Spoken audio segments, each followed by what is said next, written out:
This girl in front of me looks on edge, and it makes me feel uncomfortable. Well, in truth, being around her in general has made me feel uncomfortable. I do not like being around people I do not know. No, scratch that. I do not particularly like being around any people anymore. But I was doing my best at the induction, and she seemed to be enjoying herself. The way her face lit up at the different things I showed her within the school made me want to show her more, so I found more things to show her, so the tour of the school took longer than it probably needed to. But she would now know where everything was. But this conversation has since made me uneasy. She had implied things that didn't sit right with me. Was she here because she wasn't welcome in her own pack? She had been the beta's daughter, for fuck's sake. They were stereotypically popular, and it wasn't like she wasn't beautiful. She was stunning, she was clearly a character too. I could see that with the cheeky interactions she was attempting with me. So was that not what you would consider the whole package? Smart, beautiful, funny, and evidently kind and caring. Being a teacher, so why would she not be welcome in her own pack? No. Something about this girl and her past did not add up. I watched her as we continued to walk through the pack, and she fidgeted nervously with her hands as an awkward silence had fallen between us. She was unsure what to say to me. Even Zion was on edge with her now, and he had been enjoying the back and forth with her literally moments before.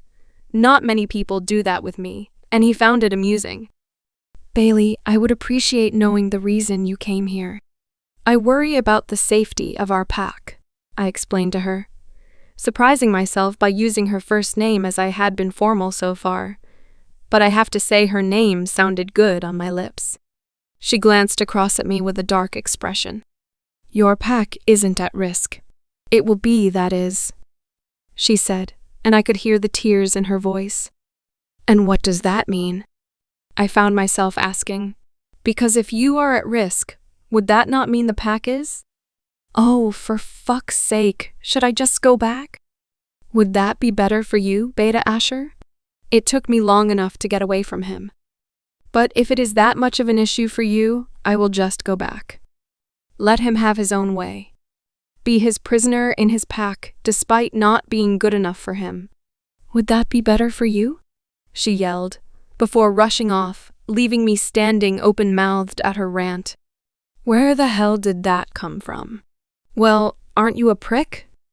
Zion helpfully adds, causing me to block out my own wolf, truly not needing him to make me feel any worse for what I had just caused, because I could now hear Bailey crying as she rushed away from me. Fuck it. I do not like crying women, especially not when it was my fault they were crying. My mind is spinning with all the things Bailey had thrown at me just then, but I know the decent thing to do is to go after her.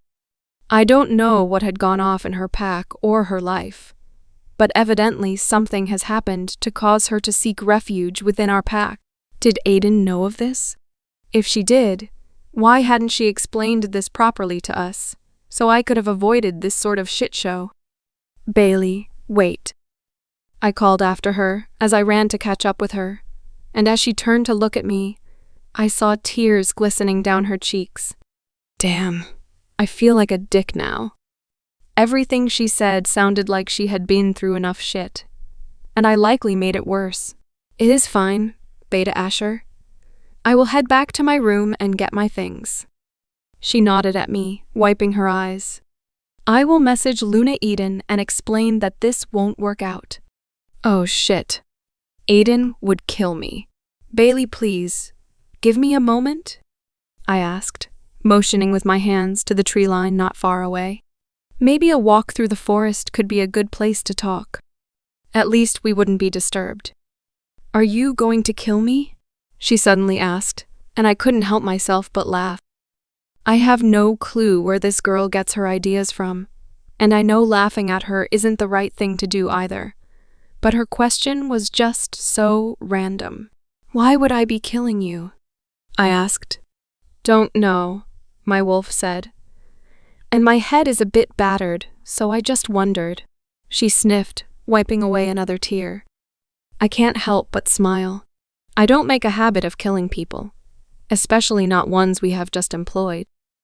Luna Aiden would have my balls on skewers if I did that. I was suggesting a walk so we could talk. I think I likely owe you an apology, I said, hating having to apologize, but I know in this instance I do need to. She frowned at me. That hurt, did it? I smiled again. Funny. It is fine. We don't need to talk.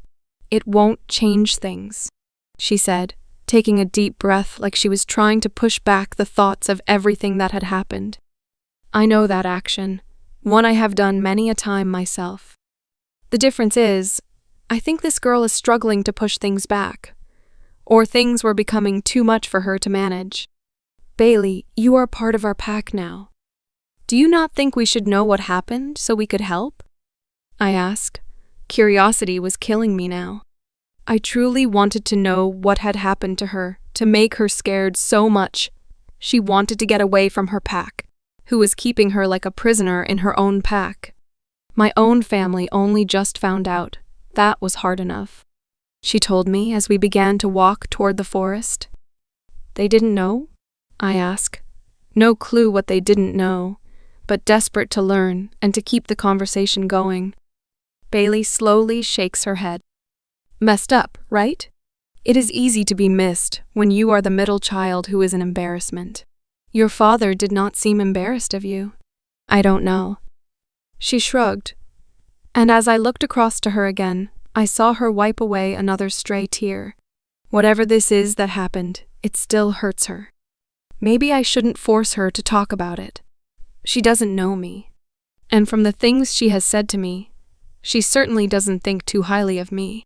Maybe I should let her settle here and decide if she wants to open up to us about it, likely to Eden. I knew it was not going to be me. I didn't do being friends. I pulled up the car onto the driveway of the family house, despite the fact Gia and I now had a home of our own allocated within pack. But I did not intend to leave my dad here alone to deal with Miles. Especially not with that look upon his face. He looked set for a fucking rampage. How much do you think he knows? My dad mind-linked as I switched the engine off. Not a clue, but don't give anything away. Especially not our plan. I told him, we need to speak with Uncle Marshall. Admit we allowed Bailey to go for a new job, but say that was because you did not want her degree to go to waste. And we have agreed she returns the moment we have a vacancy for her, right?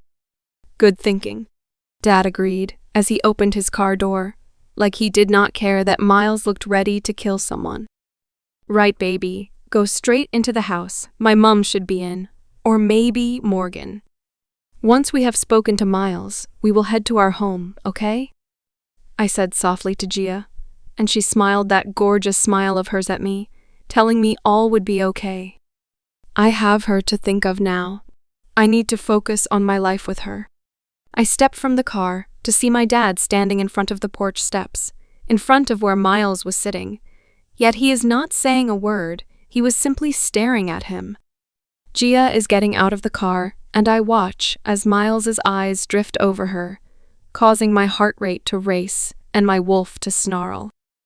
Oh, you not like someone else looking at your little lady Geordie? Miles said sarcastically, and something in his tone told me he had been drinking. See, that is the plus side of not having a mate. It doesn't matter as a woman is a woman. You don't stay with them long enough for them to matter. He laughed an almost sadistic laugh, making me want to go and punch him. One for talking of my mate that way, but also for dismissing my sister in such a way.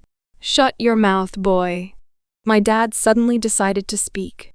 And shift your lazy behind, too. He pulled Miles by his t-shirt until he was face down in the dirt before looking at Gia. There you go, sweetheart. Get yourself inside. I do believe this waste of space was waiting to talk at us. I looked down at my friend, who, as I had thought before, could only have been drinking to have allowed him to have been pulled over so easily. He was an alpha. He should have been easily able to put up a fight against my dad, despite my dad being an experienced beta. but Miles didn't even bother. He had to have been drinking heavily. "What is going on, Miles?" I offered him a hand as he was getting up off the floor. "I would ask you two fuckers the same question," he snarled. "Where is my mate?" I looked at my dad in sheer confusion. Bailey had said he had rejected her. He had said he had rejected her, so why was he calling her his mate? "Miles, she isn't your mate, you rejected her, remember?" I told him. "You know what I fucking mean. Ex-mate. Fucking bitch." "She has disappeared." His words were slurred, but still sounded angry. "And so had you." He suddenly poked my dad in the chest. My dad looked down at the finger poking him in the chest, before grabbing hold of it and twisting it. "Want to watch yourself there, fuckface?" He snarled at Miles, and I pulled my dad away from him before he started something we really do not need right now. I know he is desperate to defend Bailey, but it is not the right thing, not now. Miles rubbed his finger, scowling, before glaring at my dad. "Think it is you that needs to watch themselves." Going against pack orders. I didn't go against a pack order. I used my beta initiative, which oddly enough your dad trusts me to do. So, I chose to give my daughter permission, and plan to okay it with your dad. She will return when a vacancy becomes available here, as agreed with her, when she gained her degree, that she works for us. But, as you know, there are no vacancies, so it seemed silly for her degree to go to waste. And for her to be sat twiddling her thumbs until we needed her. So I agreed she should find something until we need her, my dad says with authority, like he dared Miles to argue, but I knew damn well he would. "That was not your choice," he snarled. I believe it was," Dad said. "No. Bailey was told she was not to work for anybody else. She had to remain in the pack." Miles snarled. "Why? To be at your beck and call for you to make her feel even worse than you already had?" "I don't think so, little boy." And suddenly my dad was taking out his phone, scrolling through the contacts, and I could hear the dialing tone. Miles stood looking equally confused as my dad began to talk once more. "Hey Marshall, how are you?" Miles flew toward my dad, but I pulled him back, hard until he was once more sitting down on the porch steps, forced to listen to the conversation as my dad continued. "Look, I hope you don't mind me making a decision without you, but I could not find you, and it was sort of an on-the-spot sort of thing. Autumn Valley urgently needed a teacher, and as you know, Bailey was at home twiddling her thumbs, so I suggested she take it. I did not want her degree going to waste and her rotting away being bored here while we had nothing for her," Dad said with a sly smile at Miles, whose eyes were dark, telling me his wolf was close to shifting. "I was aware of the order you gave to her, and I didn't want to go completely against that. But at the same time, I didn't want my daughter suffering either. So I compromised and told her as soon as a vacancy here became available, she must return. Is that okay with you?" My dad is nodding, I assume, in response to whatever my uncle is saying to him, before he is suddenly hanging up and looking at Miles with a smile. "Oh, dear. Look at that," Daddy agreed with me, Dad said with a smirk. "So if there is nothing else, perhaps you should run along." And with that he walked into the house, leaving me with a furious-looking Miles who looked ready to kill someone. "What the fuck?" he roared. Indeed. "Think you got some explaining to do," I said to him. "But right now, I have my mate to get settled into our new home, so I think that can wait for another day," I added, before I too walked away from him to join the rest of my family, hoping that my dad could soon arrange that meeting with my uncle to get Miles dealt with before he brought the pack down. We walked through the forest in what I could only call a comfortable silence, which was unexpected. Bailey was happily looking around, enjoying the scenery, while I was fighting hard not to ask questions, and also fighting Zion, who was pushing hard to push through and shift. He was desperate to come out and go for a run. But I knew we were here for Bailey right now, and I didn't think my wolf out on one of his rampages was what she needed to see. "Thanks for not asking too much," Bailey suddenly said as we approached the tree line, heading back toward the pack. When I didn't want to talk. "It is fine," I said with a small smile. I realized that some things are difficult to talk about. I know that better than anyone. "Yeah?" She looked at me curiously. I could tell from the expression on her face she wanted to know more. Well, she would be disappointed. I did not share my thoughts nor my worries with anyone. The things within my mind were mine. Nobody else needed plaguing with them. They were beyond messed up most of the time. "Yeah, and you don't need to be asking," I said to her with a sharp look, causing her to laugh. "Kinda figured." She shrugged. "You don't come across as the talking type." I held back the smirk playing on my lips, while Zion was chuckling to himself. "She got you sussed pretty fast. We have been around most of the pack, I believe." "Was there anything else specifically you needed to know?" I quickly tried to change the subject, not wanting to get into talking about me and my lack of willingness to talk. I got enough hassle about that from Aiden. I saw her trying not to smile now. Her eyes lit up when this happened, which seemed to be fairly frequently. I looked at her. "Something funny there, Miss West?" "Back to Miss West, now am I?" she asked, and I simply shrugged while she continued. "My wolf is being her usual snarky self, so nothing for you to worry about." So it seemed I was not the only one who had to worry about their wolf giving them a hard time, though she was smiling, which made me wonder what her wolf had said to make her smile. Whatever it was, she had clearly found amusing. It seemed her and her wolf had a decent bond. "And we don't?" Zion grumbled, sounding almost hurt by the implication that we were not close depends on what type of mood you are in. I responded, as I stepped back onto the paths of the pack now, knowing time was moving along rapidly, and I should be returning to my office soon to get on with my work. "So, Bailey," I said, putting emphasis on her name, which made her smile. "Were there any other questions?" "When can I start work?" I chuckled. Nothing like being eager.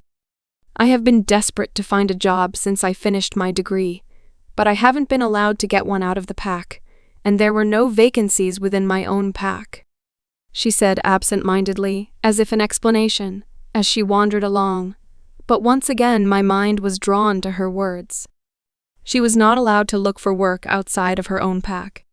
So, has she been made to stay in her own pack then? That made little sense to me. If one of our pack members had gained a degree, but we had no vacancies within our pack for them, we would permit them to work elsewhere, or what would the point of them having their degree be? Something about her pack and how they treated her bothered me. Even more so, after her rant at me, "No, I cannot pry.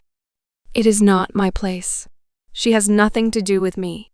This is her business." "Something changed then?" I smiled. "Huh," she looked at me confused. "You said you were not allowed to look for work away from the pack. Yet here you are, working away from the pack. So I guess something changed to allow you to look for work?" I asked, but instantly cursed myself internally for being nosy. I swore I wouldn't do this, but it just seemed to happen. A curiosity to know more. Bailey raised her brows at me. "So much for realizing some things are difficult to talk about," she said to me with a smile, and I found myself looking down at my feet, looking guilty. "Sorry, I am joking, Beta." She giggled, and it took me by surprise. It was the sweetest sound. All that changed was I didn't have to apply as such. "My dad was friends with your former alpha. So, the saying "it's not what you know, it's who you know" kind of worked in this instant, so it all could be arranged without any official contact," I said as I realized, and she simply nodded as we approached the doors of the pack house. "Was there any news about Luna Aiden?"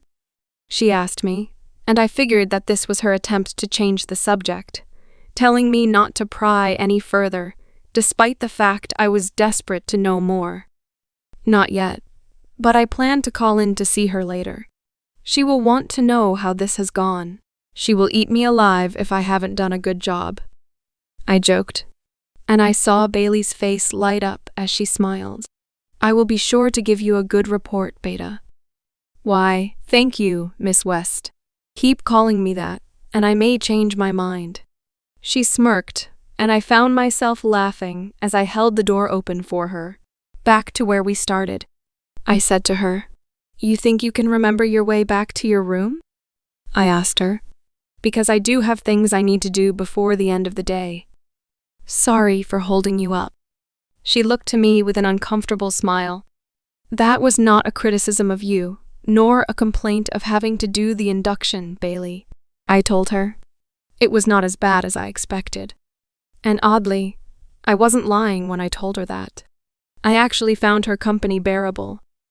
My first night in our new home with Gia was truly amazing. If this was going to be life with a mate, then I could most certainly get used to it. Waking up next to her in her pack for those first days had been incredible. But here in a house that I knew would be our forever home, well, it was on another level. Seeing her as I opened my eyes brought a contentment to me and my wolf I could not describe. This was what I had needed, yet I had just not realized it. I snaked my arm around her waist, pulling her close to me, loving the contact of her skin against mine. Again, she giggled. Can I help it if I find my mate irresistible? I purred into her ear, causing her to giggle once more, making me smile. Jordan needs you in my office ASAP. My dad suddenly mind-linked, and my heart dropped. Wow. Nothing like cock blocking your own son was there. Are you sure I am needed? I tried, desperately hoping he would get the message and would realize I wanted some time with my mate. You have all of your life to be with your mate, Jordan. Keep your mucky mitts to yourself and get to my office. We have this mess to deal with. Your uncle is on his way, and we need to speak with him about everything. My dad linked, and I knew despite his slight joke he added in there, he was deathly serious. This was our only chance we would get to put this across to my uncle. And if he didn't listen, then we would be facing the council, seeking their help on the matter. And that was the last thing we wanted. On my way, I grumbled reluctantly with a big sigh. Everything okay, baby? Gia looked up at me with those beautiful eyes of hers, and I instantly hated this mess. But I knew what I had to do. I have to go out. I am needed at the office to deal with everything that has been going on. So as much as I do not want to leave you, and trust me, I cannot tell you just how much I do not want to leave you.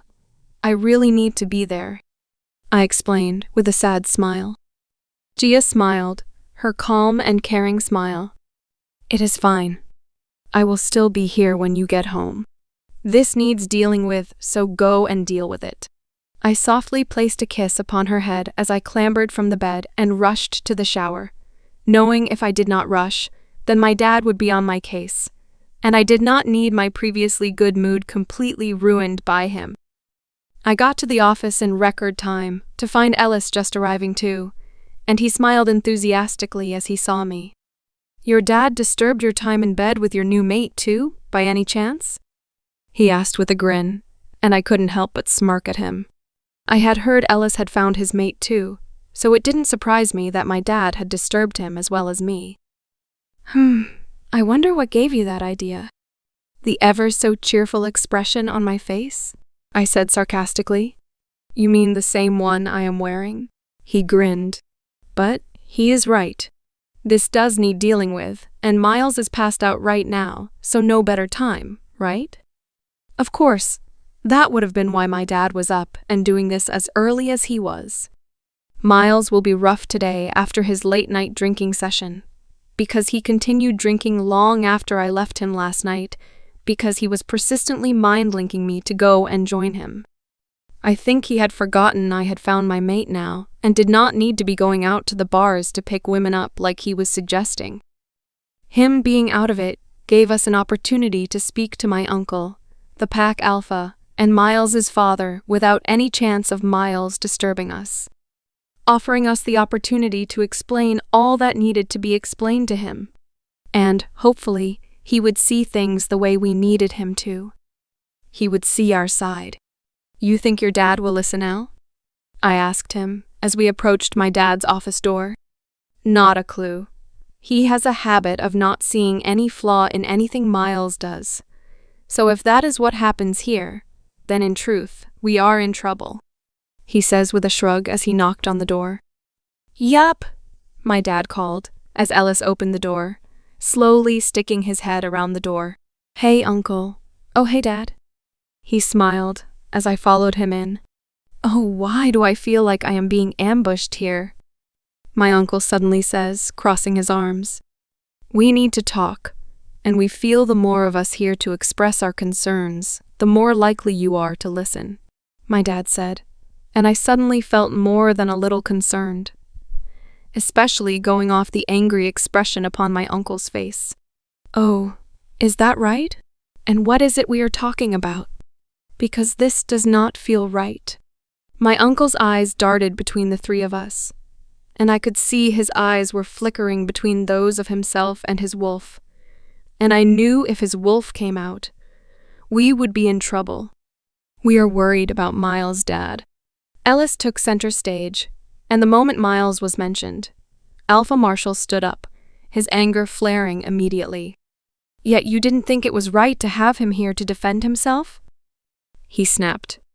"Considering he is passed out because he has been drinking heavily again, that would be difficult," my dad said almost sarcastically, telling me he would not be taking any messing.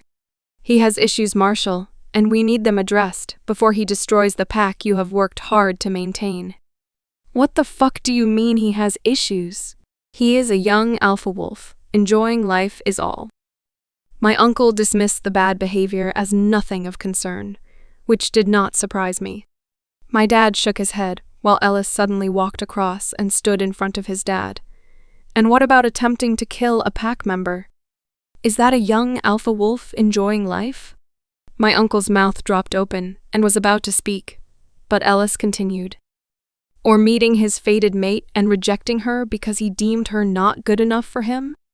Once again, my uncle's mouth was wide open. Shock etched all across his face. "No, not Miles. Surely not," he muttered, looking at my father as if he expected to tell him Ellis was wrong. "Did you know about this?" "I only just discovered it." "Why do you think I moved, Bailey?" Alpha Marshall looked confused now. "Bailey? What has she to do with it?" "She was his fated mate. He treated her like shit, Dad. Total shit for years. Then he had tried to keep her here, for whatever reason, despite rejecting her, and then attacked a warrior she was friends with to the point he almost died. Had I not found him and stopped him, I am certain that the warrior would be dead. Had I not then taken him to the hospital, he would have been dead."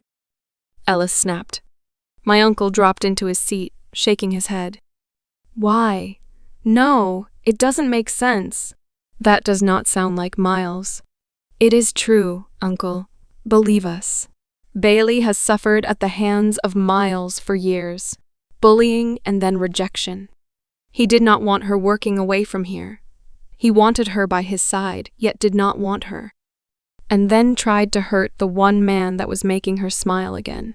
We had to allow him and his family a safe passage out of our pack. Have you ever heard of a pack having to do that before for an alpha? Because I don't think that is normal behavior," I said, knowing I was treading a thin line in how I spoke to him. But I needed him to hear what we felt. He needed to see how dire the situation had become. "The warrior and his family left the pack?" he murmured. "Because of Miles? He couldn't be trusted not to do the same again. Dad, do you not see that? He is fucking dangerous. I have heard some of the things he says. Because he is the upcoming alpha. He sees himself as untouchable. It makes him dangerous." Harley was told to leave for his own safety, as was Bailey, though she wanted to leave. She hasn't been happy here for some time, and who can blame her with how Miles has treated her? Ellis says with some spite to his tone. Miles deemed her not good enough and made sure all across Pack thought the same. Bailey wasn't happy here? My uncle chewed his lower lip. Sweet Bailey? I thought she loved her home. Why do you think she wanted to study away? And then why do you think she begged to go and work elsewhere? I pointed out, hating that I likely played a part in that and how I had treated her too. But I am doing my part in putting that right now. Miles has become out of control, Marshall. He needs dealing with. He is out each night drinking heavily, sleeping with random she-wolves, and being aggressive now round Pack. He broke Pack rules in rejecting his fated mate, which is not allowed by an alpha, not if you follow the older rules of a pack. He has bullied and made Bailey suffer needlessly for years, yet she has kept quiet. None of us knew, even her own fucking family. Do you know how bad that makes us feel? My dad yelled, and my uncle looked to him with wide eyes, shocked at just how angry he had got. That boy has been given far too much freedom over the years, and now the power has gone to his head. He feels nothing can touch him, but he needs pulling back into line. He needs dealing with appropriately before he becomes so much out of control that there is no way back. So, the question is, are you going to deal with him yourself? Or are you going to continue to make excuses for him like you always have, and force me to go to the Werewolf Council for the benefit and safety of our pack? I saw the look upon my dad's face at my uncle's words, and I think it was safe to say he wasn't happy. I had known my dad long enough to know he hated to have his authority questioned. The thing is, my uncle knew that even more than me. He had been his beta longer than I had been alive, and they had been friends even longer than that. But I can't say I disagree with a word my uncle has said. I know my dad would expect me to take the side of my family, but on this I couldn't. My uncle was right. We had to look out for the safety of our pack, and with Miles in the current state he was in, he was a serious risk to the pack. My dad needed to deal with him. The thing was, I didn't know how was best to do that. He had almost killed a man. Yes, we are werewolves. Yes, we kill, but that is when it was deemed necessary. We generally do not go around needlessly killing. That is not how we were brought up. And Miles was to be the next alpha. His reputation mattered massively. There was being respected for your strength, and being feared for your ruthless and heartless manner, and being feared in that way I did not think was right. I glanced across to Jordan. He had his head in his hands. I could see this was taking its toll on him. Are you okay? I mind-linked him. He and I had always been close, much like he and Miles had.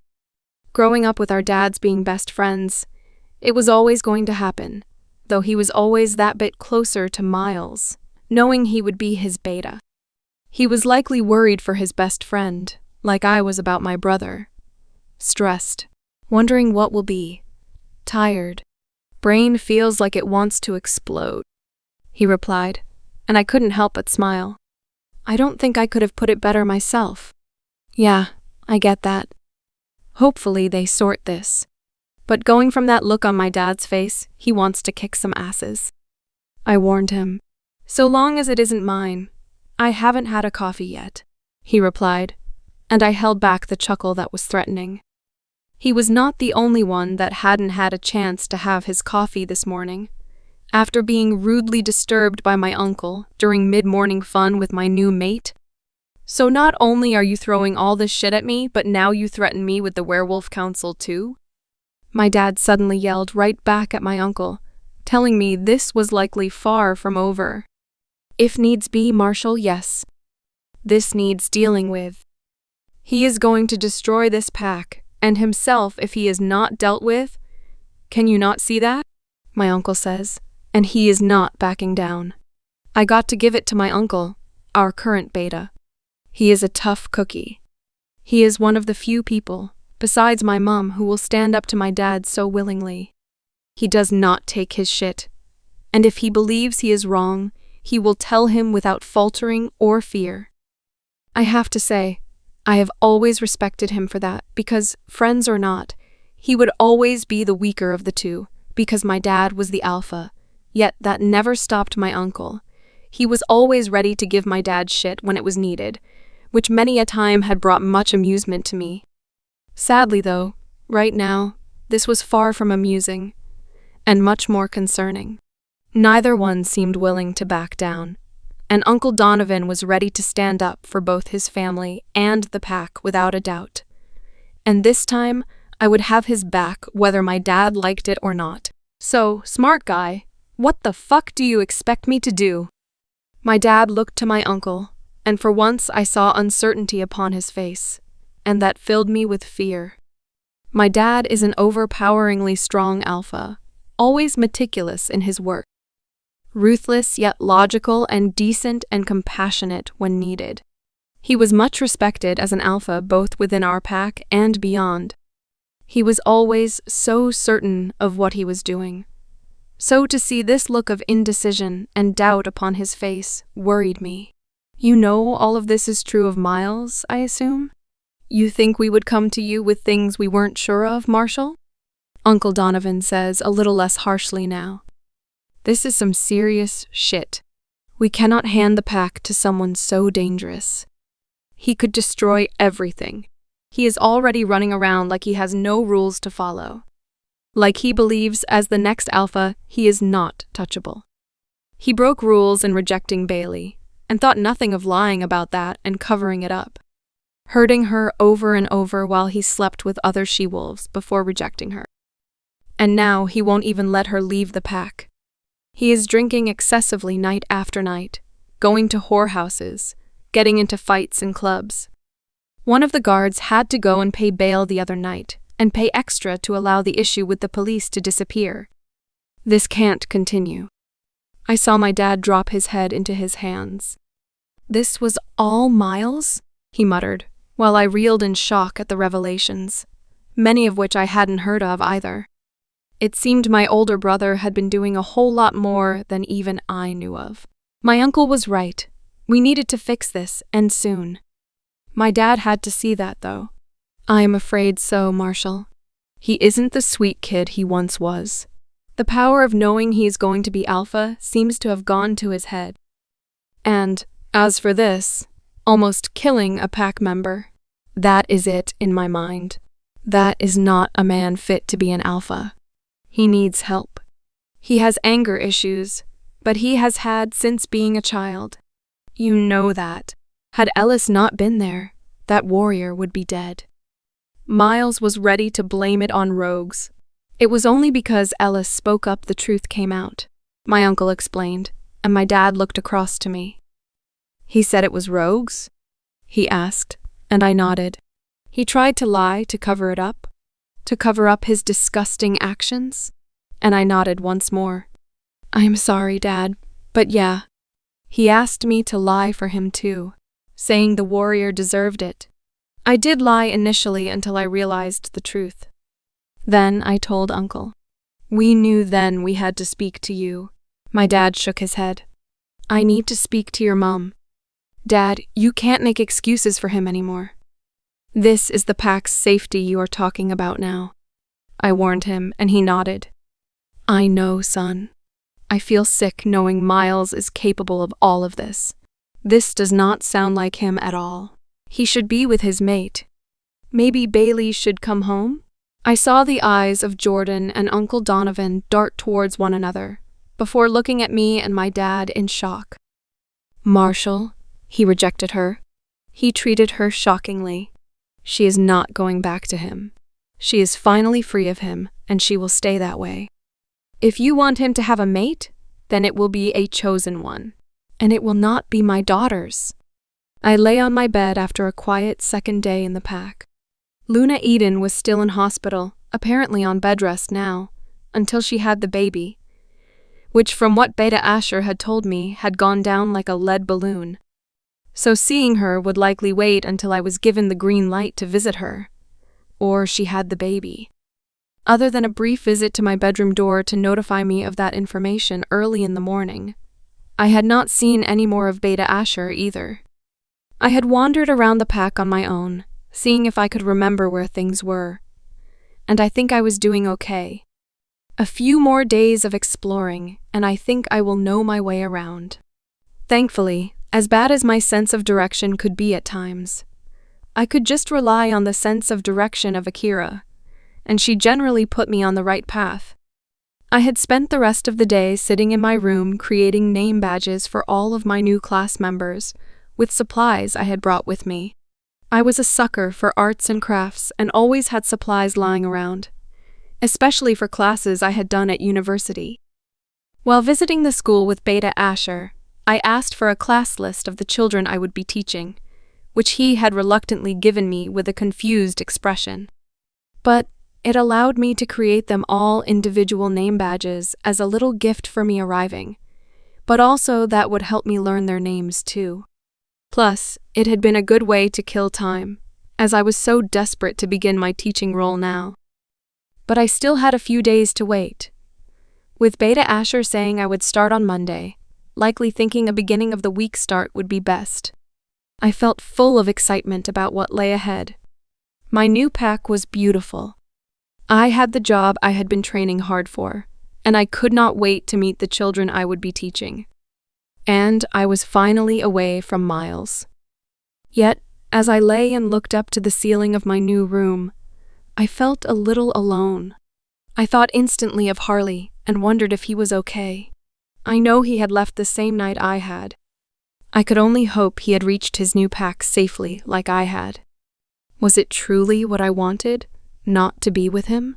He still seemed keen on being with me, and I missed him. I picked up my phone. "Hello?" His familiar and warm voice filled my ears, and immediately I smiled. "Hey, Harley." I greeted him, so glad to hear his voice, realizing then just how much I had been missing him. "Bailey, how are you?" He sounded enthusiastic at the sound of my voice, and instantly I felt uplifted. "Well, I am in a new pack."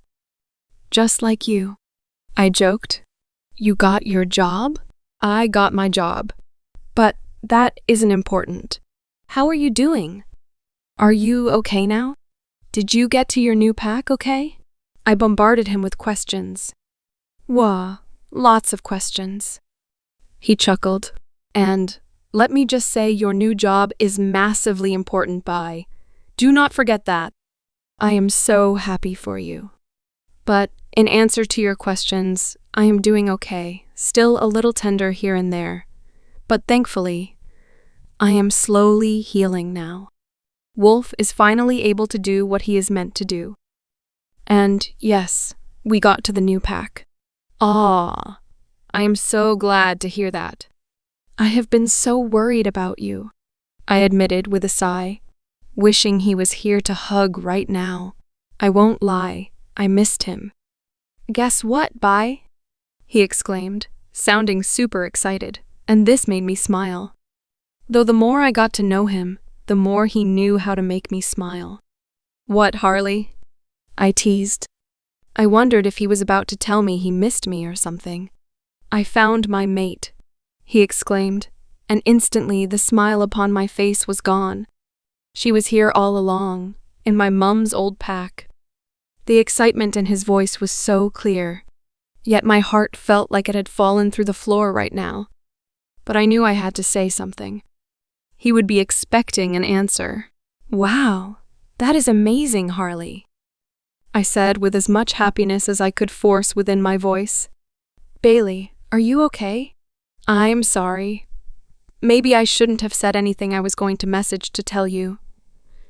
But then I thought it was better to speak and tell you, damn it. I messed up. Didn't I?"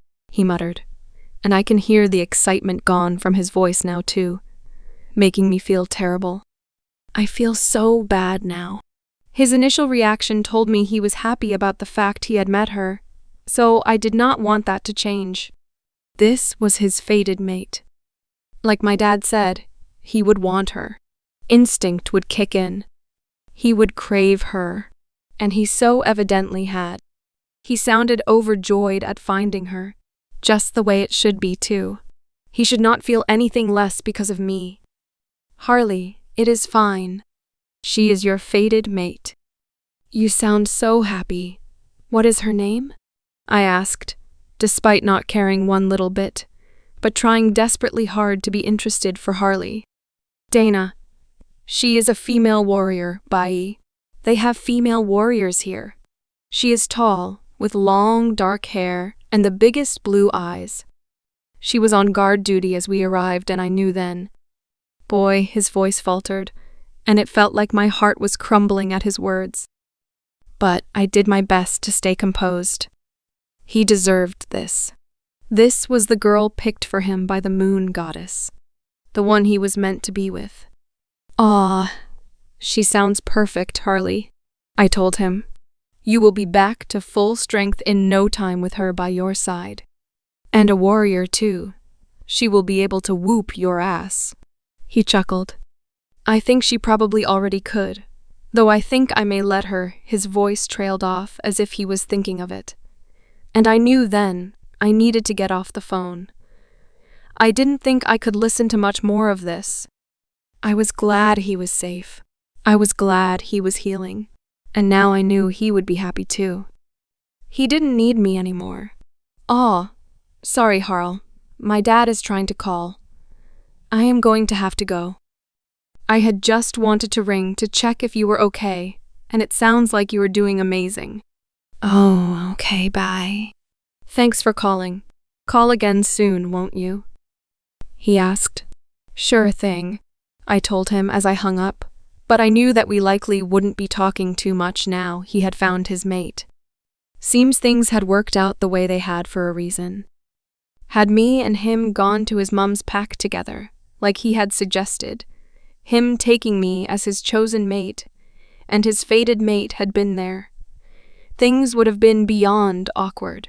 He would never have been able to resist her, not when you listened to how enamored he was with her. Things would never have worked for us. He was with the right girl now. I needed to accept that. Fate had done the right thing. I slid off my bed. I wandered out of my room and down toward the kitchen. I needed a drink, seeing as I couldn't sleep. The corridors were empty now as I walked along them, but I had expected nothing less. It was gone 10 o'clock at night. My head filled with thoughts of Harley. I had genuinely thought we could have had a future. Perhaps as chosen mate further down the line. I should never have allowed myself to get close to him knowing there was his fated mate out there. I was just risking getting hurt. Bailey? A deep voice says from behind me, making me jump as I turned around, only to find Beta Asher looking at me, a little confused, likely as to why he found me wandering the corridors of the pack house at this late hour.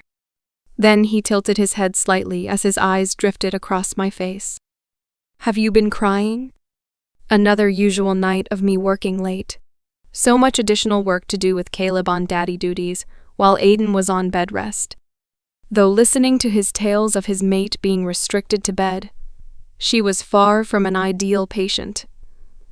I definitely think I had it easier with additional work. Poor Caleb sounded knackered and ready to pull his hair out.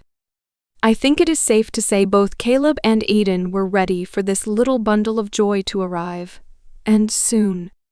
Sitting at my desk in my office, I knew I would be there for a few more hours, so I had wanted a coffee, though I had run out of coffee in my office. So, a much-needed wander to the kitchen had been needed. Stretch my legs, too. However, one person I did not expect to see was Bailey wandering the corridors, too. Well, no. That is a lie. I would not expect to see anybody because nobody was in the pack house at this hour. But that is beside the point. I had expected her to be tucked up safely in her room by now. But her room had minimal facilities, like many of the pack house rooms, so perhaps she needed a drink? Bailey? I called out to her and saw her visibly jump a little at my words, making me smile. So much for being aware of everything around you as a werewolf. Seems this one was off in another world. It was a good job it was only me. It was only as she turned to look at me, and I got a little closer that something caught the light of the corridor lighting. Tears. I was sure of it. Had she been crying? Had someone upset her? Have you been crying? I found myself asking, though I know in truth it was nothing to do with me. And I doubted she would want to tell me either.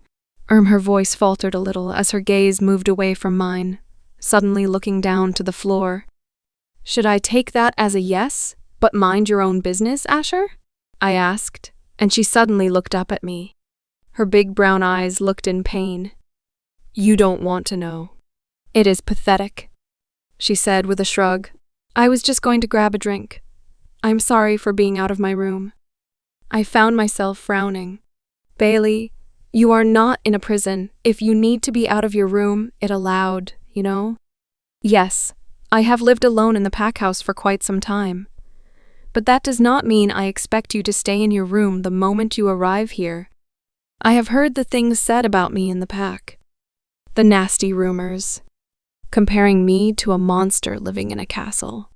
All alone in the pack house because nobody else is safe to live with me. No, in truth, I live here because I could no longer face living in the beta home I had begun to share with my mate. If that meant living alone in the large pack house, then so be it. It would be the way it was. I preferred to be alone anyway. Bailey simply shrugged as we stood awkwardly in the corridor now. Come on, let us go and get you a drink. I need another coffee. I ran out in my office. Bailey nodded and followed me as I began to walk along the corridor. As I glanced across at her, I could see tears still fresh within her eyes. Even Zion was whimpering at the sight of her like this, and that made my heart clench at the sight too. Bailey, I know we said some things were difficult to talk about, so I apologize for asking. But I don't like to see people cry. What has happened? Is something wrong at your pack? I asked. She looked over at me with a small smile. Aw, there is a little heart in there somewhere. Isn't there, Beta? She teased, and I smiled, but before I could respond, she shrugged and continued. Not a clue what is going on in the pack, actually. Still awaiting an update. All hell breaking loose, I would imagine. Then her eyes widened like she realized she had said too much. Forget I said that. I raised my brows at her, desperate for her to tell me what the hell was going on. All these little pieces of information were not giving me anything, and I needed to know more. I wanted to know what risk this girl brought to our pack. Please. She looked at me almost pleadingly. Before, I found myself nodding as we walked into the kitchen. Thank you, she said, placing her hand upon my arm, the contact making me jump. As for why I was crying, the guy I was kind of seeing. Well, he just found his fated mate. Pathetic, I know. I raised my brows again. So she had been seeing someone? That was always dangerous. Feelings become involved, and when you are a werewolf, you know there are fated mates, and once they come into the picture, nothing else matters. The feelings that were once there become almost invisible to you, because the draw to your fated mate is everything. It is why we are advised not to date. The pain can be too much. I'm sorry, that can't be nice to hear, I admitted, knowing how hard it can be. Having seen my friend go through the same a number of years ago before he had met his own fated mate. He was all for taking the girl as his chosen until her fated mate came into the picture, and suddenly, it was like he was barely visible to her. Nigh on broke his heart. It was one of the reasons I turned down his offer to be his chosen mate. When he offered me a way out of pack, she said, gazing distractedly out of the window. I don't think she realized just how much she was saying. This guy had thought enough of her to offer to be her chosen mate. He wanted her to be his. That meant a lot. Yet she had said no. Did that have more to do with the control her pack seemed to hold over her? He must have thought highly of you to offer you that chance, Bailey. He will be hurting as much as you, I reassured her, but she looked at me confused. He definitely did not sound like he was hurting. He sounded happy. She said with a sad smile, but I nodded. Of course, it will be a mixture of emotions right now. His instinct would be all for his fated mate. We are built to want them, crave them, desire them. We wait for them. My voice falters a little at that, as I instantly think of Isla. And I see Bailey looking up to me, concern within her big brown eyes. You know what? I will give you the space you need, Bailey. But trust me, he is likely hurting too, I said as I rushed from the kitchen, needing to be alone. The thoughts of Isla suddenly took over my mind. I do not need Bailey witnessing me falling apart. I have no clue what day it actually is now. I do the things in pack expected of me the best I can, avoiding most people as much as possible. But I escaped as soon as I could to have a drink. Quite simply, drinking has become a normal part of my routine, and I did not know what I would do without it now. But the thing with being a werewolf was alcohol had little effect in small amounts. So I had to drink larger amounts. And the more I drank, and my body adjusted to it, the more I had to drink to gain the same effect. This pack felt like nothing but a constant pressure upon my life I did not want. Yet the power that came with it was too good to walk away from. That was the only thing stopping me from handing over my title to Ellis. He would likely make a better alpha than me. He was more sensible, more kind and caring, more logical. And of course, now he had the perfect fucking fated mate too. Me, on the other hand, had none of those things. And never would either. I'm sure Jordan walked away from me the other night.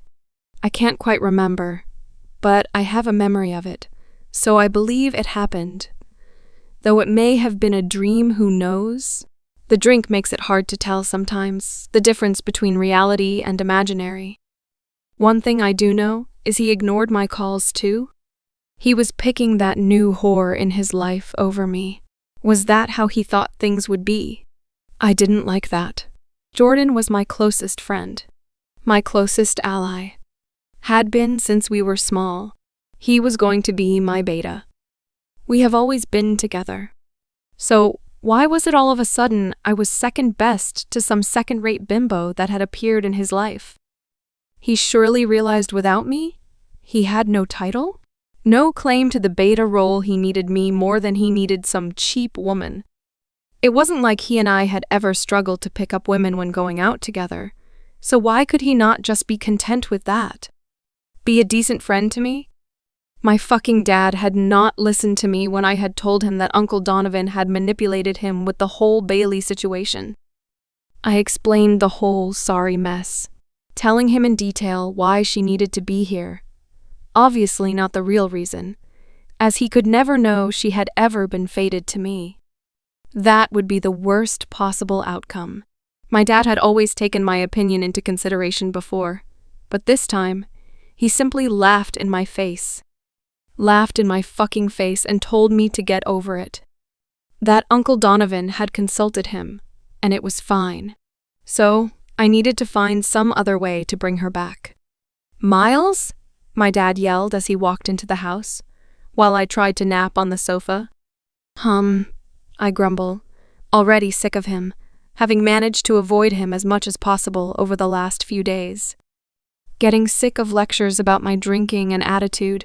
Since when was he fucking God? I was a grown man. Was I not capable of making my own choices?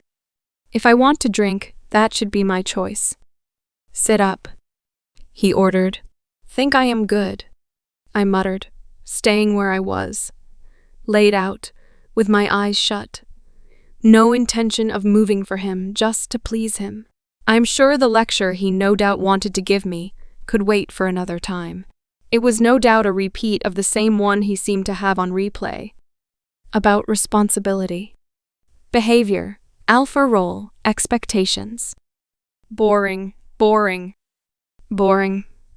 I suggest you move before I move you, my dad ordered again, and this time I sat myself up and looked at him. He looked fucking furious. What the hell had gotten to him lately? Mom suddenly decided to shut up shop and stop giving it up to him. And he had turned into a sex-starved, moody bastard? That was not my issue, and did not need to be taken out on me. I rolled my eyes at him. What is wrong? And just as I spoke, my mom walked in, her eyes falling to my dad and then to me. We doing this now? She asked my dad, making me all the more cautious. What the hell were they talking about? Whatever it was they had evidently spoken about previously. I think it is time, Dad said, looking at Mom with a nod, motioning for her to sit herself down in the armchair where she always sits, especially for all her favorite shows. Anyone going to tell me what the fuck is going on?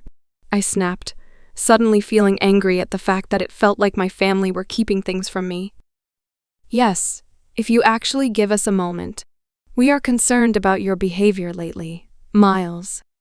Some information we learned has made us even more concerned. Dad began, and instantly my mind was whirring into gear, wondering what information they had learned and from whom. I would kill whoever had given them information about me that put my reputation into doubt. So, we are not permitting you to become alpha. You need to seek treatment. Then we might consider it.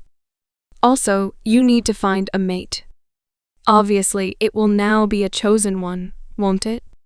Seeing as you rejected the mate fated to you by the moon goddess, breaking one of the rules given to you as an alpha. My dad barked out once more, but I don't care for him right now. It is his words that get to me. They hit me like a spear through my chest. Someone told him I rejected Bailey. Who the fuck told you that? I roared, standing from my seat. My dad stood to meet me. You want to fight me, Miles? When 95% of the time you are inebriated right now? I wouldn't advise it. Even when you are fully sober, I am still stronger. I can see your brain ticking.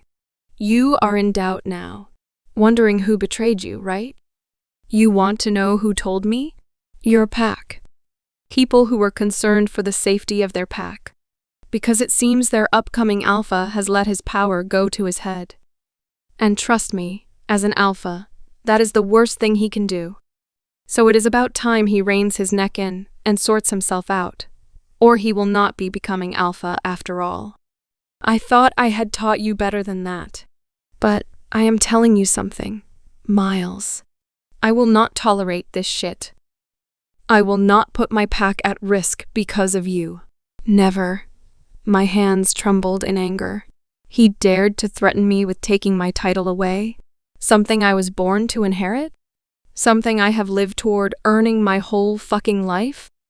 Some fucker within my pack had betrayed me in speaking up. But I know my dad is right. I cannot take him. He is stronger, and my head does not feel fully with it at the best of times. My wolf has barely been with it for days. And I swear that is because Bailey has been gone. That was why she needed to be back. Why did they not see that? This is not right. You want me married off and getting anger management? I demanded, because that was the only logical treatment I could imagine they meant. I knew my anger had grown out of control, and was something my parents were so frequently mentioning. Pretty much, my dad said. Or you will not be the next alpha. Got it? My heart would not stop racing the moment I left Bailey. The thought of Isla was fresh within my mind. It tore at my very core. All my efforts at pushing thoughts of Isla back were failing so miserably. I did not know what to do. All I had known was that I needed to get away from Bailey before she saw me fall apart. She was new to the pack I was to be her beta, and I was expected to be strong and composed. Her father was a beta. She knew what was expected of a beta, and I did not need her to see any weakness in me. There would be no hope of sleep finding me tonight. No. Perhaps it was more a case of there was no way I wanted sleep to find me tonight. I knew that dreams of Isla would be too overpowering, too painful, all from a conversation about finding your fated mate. Maybe avoiding the new girl was a better idea. I returned to my office without the coffee I needed so badly and continued with the work that I needed to do. processing all the files that Caleb had given me to do on his behalf. Never mind them being glad when that new baby arrived. I would be too, so that my additional duties would be gone. I would have that extra time to be out running, allowing Zion his extra freedom he so frequently craves to escape the day-to-day stresses, and to take his pain out on some unsuspecting rogues. Hour after hour passed as I sat focused on the work in front of me, determined not to allow myself to fall asleep, determined not to allow the thoughts of Isla take over my mind. Despite that, her name was not far from my thoughts, and the persistent pain within my chest reminded me of why I was here, why I could not go to sleep. I could not witness the pain of losing her all over again. Suddenly, the office door opened, and I looked up, irritated that whoever it was had not bothered to knock. One of my major bugbears. This was my office. Would it hurt them to knock? However, Caleb walked in, looking bright and breezy. Something I felt so far from it was unreal. "Morning, Ash." He greeted me with a smile. Then, as he looked at me, he frowned. "Shit, bro. You look like you haven't slept. Are you okay?" I wonder little did my friend know I hadn't slept, but he also didn't need to know that. I didn't need him to have anything else to worry about on top of his wife being in the hospital. I know he worried about me and my mental state sometimes, and I don't need to be an extra cause of concern for him right now. That was the last thing he needed right now. "I am fine.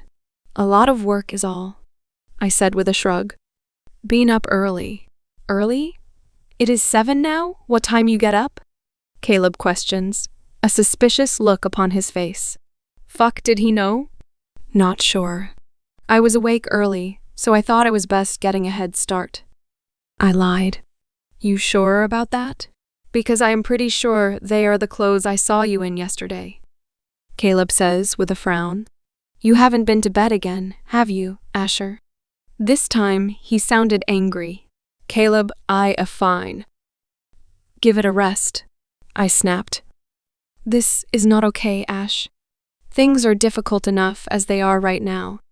With Aiden laid up, I don't need you burning yourself out.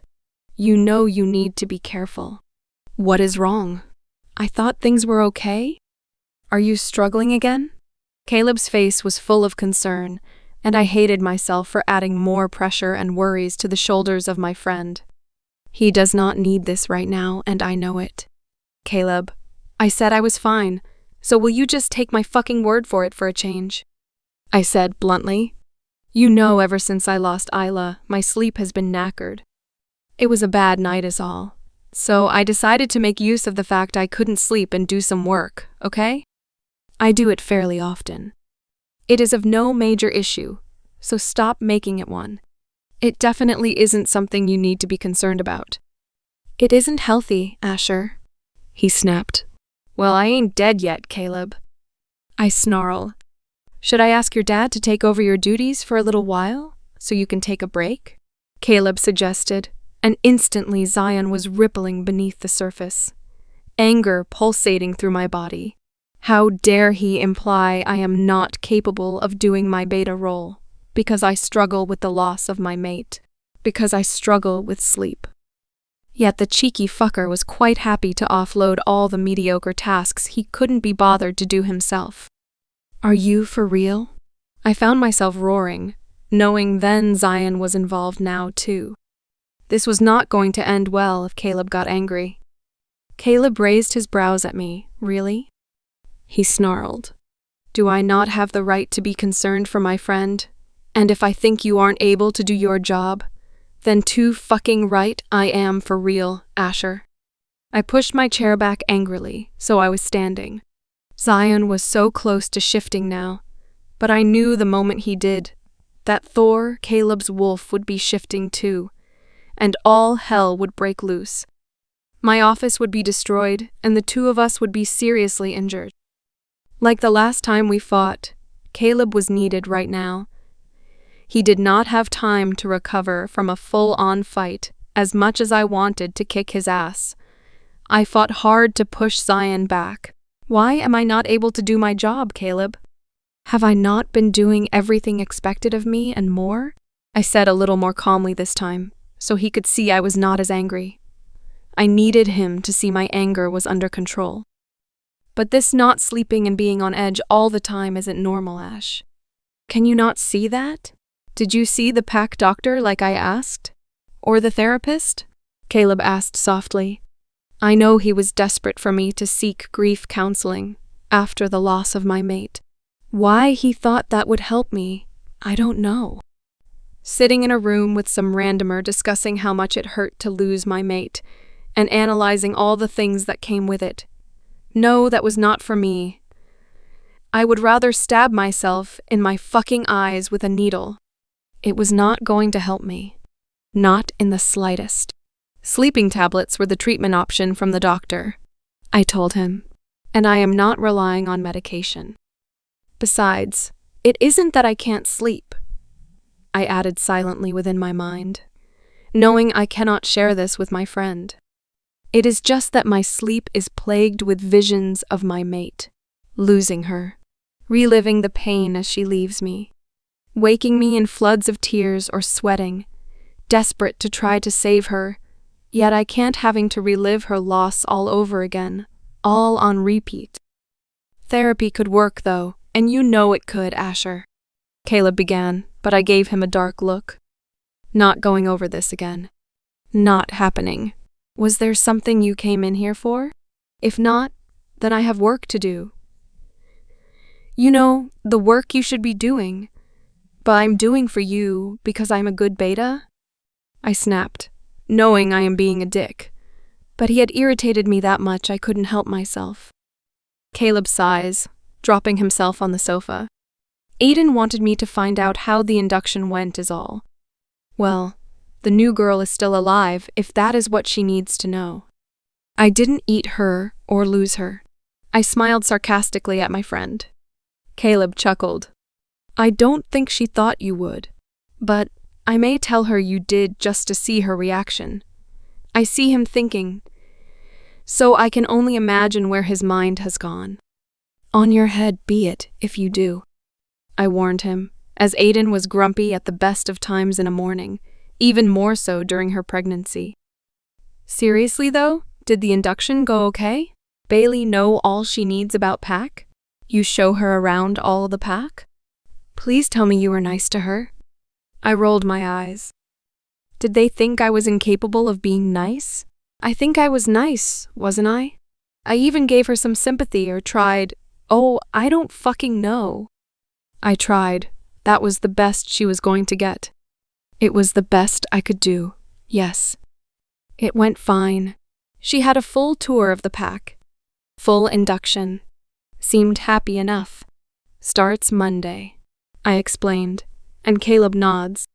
Aiden is glad to have her here. She says she should be good for the school. New teacher with new ideas. She seemed nice too, right? Caleb looked at me, as if he waited for an answer. What the hell did he expect me to say? She was a she-wolf? I didn't even know. Sure, she seemed okay, can't say I even knew her, other than she seemed to have one hell of a messed up past. I strolled through the Pack, enjoying the late afternoon sunshine, wasting the last of my days before my start at school. I could not wait now. I was so excited about starting my new role.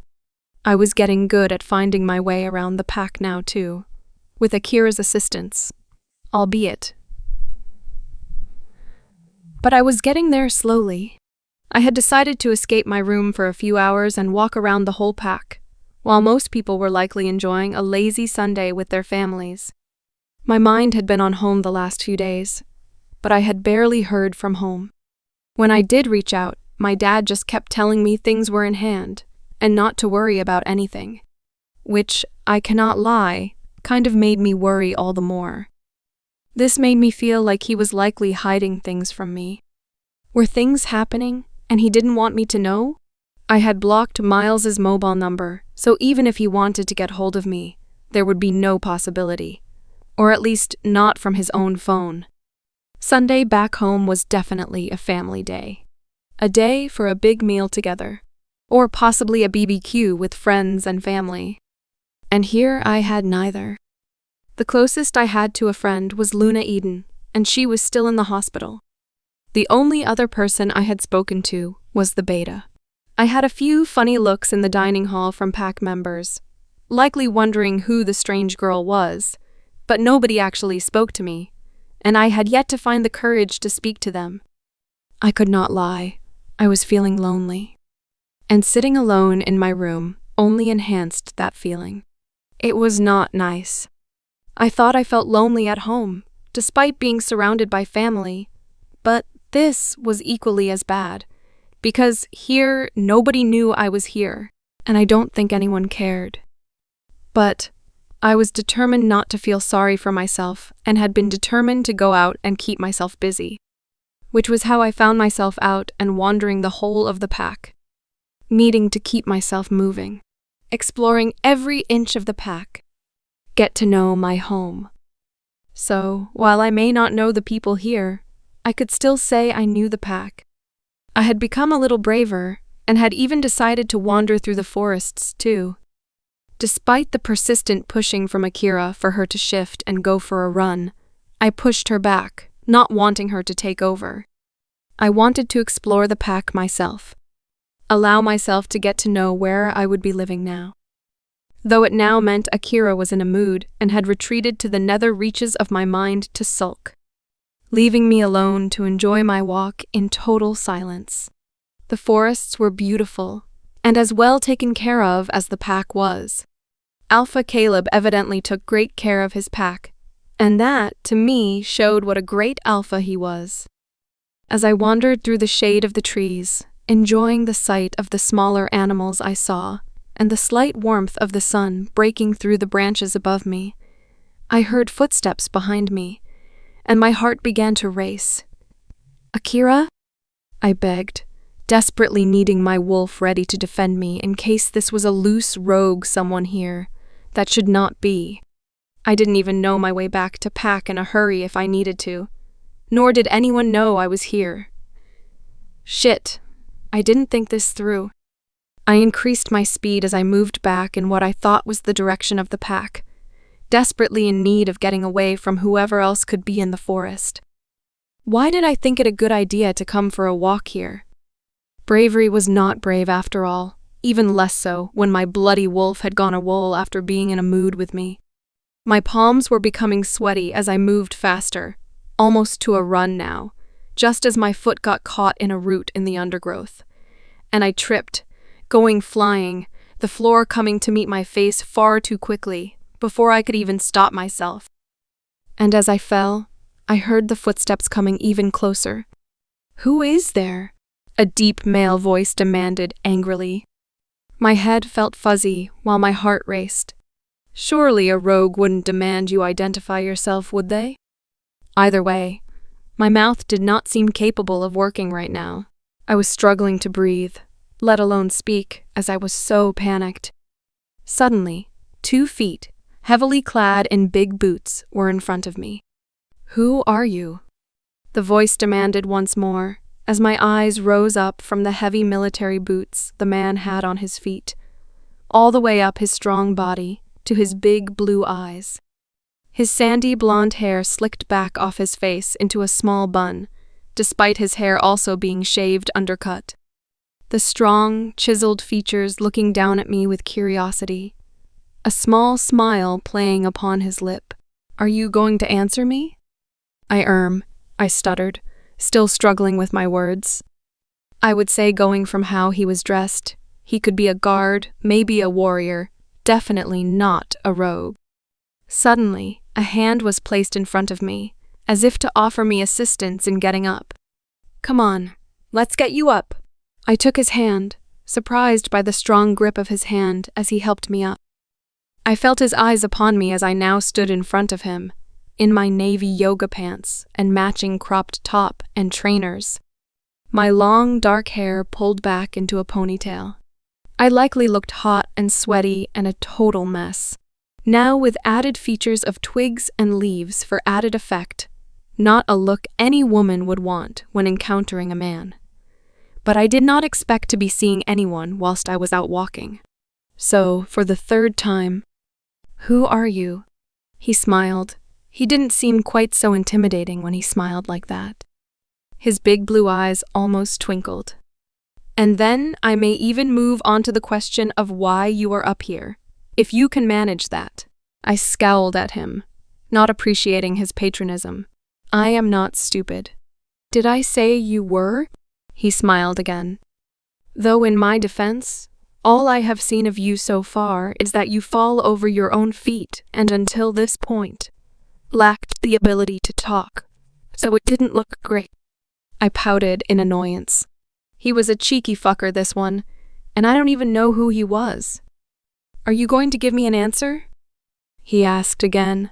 "I am the new teacher. I was going for a walk around Pack and wasn't aware I wasn't allowed to." "Didn't say you weren't allowed to, did I?" "No need to get your panties in a twist over me, sweetheart." He winked with a deep chuckle, making me look at him with a raise of my eyebrows. This guy seemed awfully confident. "Oh, believe me, you had no effect whatsoever on my panties," I said coolly, only making him chuckle more. There may be time for that yet." He winked again. "Now, do you know your way back? That is the question?" I faltered, desperately not wanting to admit I likely wasn't sure of my way back. Not with Akira gone a wool, off in her little temper tantrum somewhere, but knowing if I didn't admit it, I could be wandering around the forest and even Pack for some time yet. The guy next to me grinned. "I will take that as a no. Come on, my shift is almost done. I will show you how to get back." Always nice to help a damsel in distress. I give him a dark glare, but again he only chuckles. This guy seems to find everything funny. "Geez, do you not have a sense of humor hidden in them curves there?" he questions as his eyes drift over my body, making me shiver for me to use my sense of humor. "First, would you not have to be funny?" I said with a smirk, and he smiled. "Oh, bitchy." He wiggled his brows at me. "You might want to remember that without me, you will be lost." I sighed. I honestly don't know which would be worse right now.